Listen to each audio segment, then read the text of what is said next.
क्या आपका एक सपना है व्हाइट कोट पहनने का? क्या आप लोगों की जान बचाना चाहते हो? अगर आंसर है हाँ, तब तो आपको एक अच्छा डॉक्टर बनना ही पड़ेगा। अगर जो आप एक डॉक्टर बनना चाहते हैं या फिर वैसे पेरेंट्स जो अपने बच्चों को एक डॉक्टर बनाना चाहते हैं, तो वीडियो आपके लिए बहुत ही इंपॉर्टेंट होने जा रहा है। इसे लास्ट तक जरूर देखिएगा, बीच में स्किप नहीं कीजिएगा, क्योंकि ये वीडियो बहुत ही इन्फॉर्मेटरी है। तो चलिए शुरू करते हैं। सबसे पहले आपको 10th का एग्जाम पास आउट करना पड़ेगा। जैसे ही आप 10th का एग्जाम पास आउट करते हैं, आपको 11th में एडमिशन के टाइम पे बायोलॉजी ऑप्शन चूज करना है। तभी आगे चल करके आप नीट यूजी का एग्जाम दे पाएंगे। उसके बाद आपको नीट यूजी का एग्जाम क्लियर करना पड़ता है। कोई कोई बच्चा फर्स्ट अटेम्प्ट में ही क्लियर कर लेता है, कोई कोई बच्चा सेकंड अटेम्प्ट, कोई कोई बच्चा थर्ड अटेम्प्ट, और कोई कोई बच्चा तो पंचवर्षीय योजना भी बना लेता है ना, फिर भी उससे नीट का एग्जाम क्लियर नहीं होता है। तो आप सोच सकते हैं किस लेवल का नीट यूजी का एग्जाम होता है, किस लेवल का एंट्रेंस एग्जाम है ये। तो आप जैसे ही नीट में अच्छे रैंक लेकर के आते हो तो आपको काउंसलिंग करना पड़ता है। जैसे ही आप काउंसलिंग करते हो, आपके रैंक के हिसाब से गवर्नमेंट मेडिकल कॉलेज में एमबीबीएस का सीट मिल जाता है। उसके बाद आपको वहाँ जाकर के एडमिशन करवाना पड़ता है। वैसे मैं आपको बता दूँ, इंडिया में टोटल एमबीबीएस सीट जो है 1,18,000 के आसपास है। उसमें से 56,000 जो सीट है वो गवर्नमेंट मेडिकल कॉलेज में है, बाकी 62,000 जो सीट है वो प्राइवेट मेडिकल कॉलेज में है। तो मैं मान करके चल रहा हूँ कि आपको गवर्नमेंट मेडिकल कॉलेज में ही जाना है। ये जो नीट का एग्जाम है वो साल में एक बार एनटीए के द्वारा कंडक्ट करवाया जाता है, और इसको तकरीबन 25 लाख बच्चे एक बार में एग्जाम देते हैं। और इसमें सिलेक्शन कितने का होता है? मात्र 56,000 बच्चों का। उसमें भी अगर जो आपके पास कोई कास्ट कैटेगरी सर्टिफिकेट नहीं है तो आपको 20,000 रैंक के अंदर लाना पड़ेगा, तभी एक गवर्नमेंट मेडिकल कॉलेज आपको मिलेगा। जैसे ही आप मेडिकल कॉलेज में एडमिशन लेते हैं, उसके बाद से 4.5 साल का आपको एमबीबीएस का कोर्स करना पड़ता है और 1 साल का इंटर्नशिप करना पड़ता है। तो टोटल मिला करके 5.5 साल का एमबीबीएस का कोर्स बन जाता है। जैसे ही आप इंटर्नशिप शुरू करते हैं, आपको गवर्नमेंट स्टाइफन देना शुरू कर देती है, यानी कि पैसा भी आपको सैलरी के रूप में देना शुरू कर देती है, जो कि अलग अलग स्टेट में 20 से 40,000 के बीच में वेरी करता है।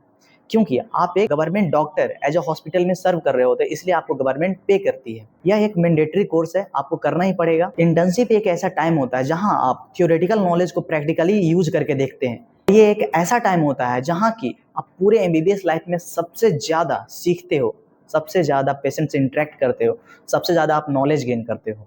तो जैसे ही आप इंटर्नशिप कंप्लीट करते हो, तब कॉलेज के द्वारा एक एमबीबीएस का सर्टिफिकेट आपको दे दिया जाता है। एज अ सर्टिफाइड डॉक्टर आपको एक्सेप्ट कर लिया जाता है, और इसके बाद से आप कहीं भी प्रैक्टिस शुरू कर सकते हो, या तो गवर्नमेंट हॉस्पिटल हो, या तो प्राइवेट हॉस्पिटल हो, या तो अपना खुद का क्लिनिक हो, कहीं भी आप एज अ डॉक्टर प्रैक्टिस कर सकते हो। और इसी एमबीबीएस की डिग्री के साथ आपके नाम के आगे डॉक्टर लगना शुरू हो जाता है, और गाँव में लोग डॉक्टर साहब करके बुलाने लगते हैं। हाँ अंकल, ठीक है आ रहे हैं। भाई मैं क्या करूं, अभी से ही डॉक्टर साहब बुलाना शुरू कर दिए। भाई मैं अभी सेकेंड ईयर में ही हूँ यार। वैसे जब कॉलेज में एडमिशन लोगे, तभी से आपको डॉक्टर साहब बोलना शुरू कर देंगे। डॉक्टर का रुतबा है यार।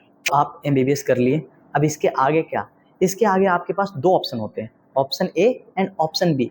जो मोस्ट ऑफ स्टूडेंट होते हैं वो ऑप्शन ए की तरफ जाते हैं, जो नीट पीजी होता है, और बहुत सारे स्टूडेंट ऐसे भी होते हैं 10 to 20% जो ऑप्शन बी की तरफ जाते हैं, जो कि एज अ मेडिकल ऑफिसर कहीं भी सर्व करना चाहते हैं। बहुत सारे बच्चे ऐसे होते हैं जिनको फाइनेंशियली बहुत दिक्कत होता है, या फिर बहुत सारे बच्चे ऐसे भी होते हैं जिनको आगे पढ़ाई कंटिन्यू नहीं करना चाहते हैं वो, क्योंकि वो ऑलरेडी सेचुरेट हो चुके हैं। तो वो चाहते हैं क्या? पैसा कमाए और तुरंत घर बसाए।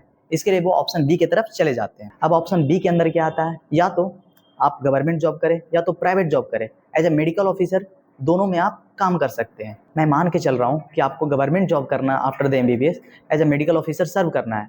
तो अलग अलग स्टेट में अलग अलग क्राइटेरिया होता है। बहुत सारे स्टेट में कुछ लो लेवल का एग्जाम होता है, बहुत सारे स्टेट में आपके एमबीबीएस के मार्क्स पे ही आपको गवर्नमेंट जॉब मिल जाता है। बहुत सारे स्टेट में ऐसा भी होता है जो मॉक इंटरव्यू, आपसे सीनियर डॉक्टर जो मॉक इंटरव्यू करते हैं उसी में आपका गवर्नमेंट जॉब मिल जाता है। तो after the MBBS medical officer जो भी गवर्नमेंट जॉब करना इतना हार्ड नहीं होता है, ईजी ही होता है, जो कि आपको आराम से गवर्नमेंट जॉब मिल जाएगा, जिसका जो सैलरी होता है वो 60,000 से 80,000 के बीच में वेरी करता है। अब आते हैं ऑप्शन ए की तरफ। यहाँ क्या होता है? आपको नीट पीजी का एग्जाम देना होता है। नीट पीजी का एग्जाम देने में जैसे नीट यूजी का ड्रॉप लगता है, सेम तरीके से आप फर्स्ट अटेम्प्ट में ही निकाल सकते हैं, सेकेंड अटेम्प्ट में भी निकाल सकते हैं, थर्ड अटेम्प्ट में भी निकाल सकते हैं।